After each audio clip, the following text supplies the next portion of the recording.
వెరా Rubin telescope ఇది మామూలు telescope కాదండి. ఇది 3200 మెగాపిక్సెల్ కెమెరాను కలిగి భవిష్యత్తును కనిపెట్టగల శక్తివంతమైన టెలిస్కోప్. ఇది తీసిన తొలి ఫోటో విశ్వం అతి సుందరమైన ప్రాంతాల్లో ఒకదాన్ని చూపుతుంది. వెరా రూబిన్ టెలిస్కోప్ ఇప్పుడు చరిత్రలోనికి ప్రవేశించింది. వెరా రూబిన్ టెలిస్కోప్ ఇది చిలీలో నూతనంగా నిర్మించిన శక్తివంతమైన ఖగోళ పరిశోధనా పరికరం. 3200 మెగాపిక్సెల్ కెమెరాను కలిగి ఈ టెలిస్కోప్ విశ్వాన్ని పూర్తిగా కొత్త కోణంలో చూడగల సామర్థ్యం కలిగి ఉంది. ఇది భూమి సమీపంలోని గ్రహ శకలాలు, పాలపుంతలోని గ్యాలక్సీలు, అగాధ కృష్ణ పదార్థాలపై కీలకమైన సమాచారాన్ని ఇవ్వనుంది. వెరా రూబిన్ టెలిస్కోప్ విడుదల చేసిన తొలి చిత్రం ఓ నక్షత్ర పుట్టుకకు సంబంధించిన ప్రాంతం.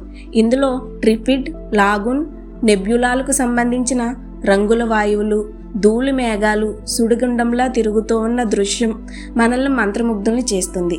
ఈ ప్రాంతం భూమికి 9000 కాంతి సంవత్సరాల దూరంలో ఉంది. అసలు వెరా రూబిన్ టెలిస్కోప్ లక్ష్యం ఏంటంటే పాలపుంతను 10 రెట్లు ఖచ్చితంగా మ్యాప్ చేయటం. మనం నవగ్రహాలు అంటాం కదా, అలాంటి నవగ్రహాల్లో ఒక గ్రహం ఇప్పుడు మనకు కనిపించట్లేదు. అలాంటి కనుమరుగైన గ్రహాల అన్వేషణ ఇది చేస్తుంది. ఇంకా విశ్వ నిర్మాణం వెనుకున్న డార్క్ మ్యాటర్స్ని గుర్తించి సమాధానాలను ఇస్తుంది. ఈ వెరా రూబిన్ టెలిస్కోప్ ప్రారంభమైందంటే మన నక్షత్ర మండలంలో కొత్త అధ్యయనం మొదలుపెట్టినట్టే. 2030 నాటికి ఇది మన యూనివర్స్లోని మిగిలిన అనేక రహస్యాలను బయటపెట్టే అవకాశం ఉంది.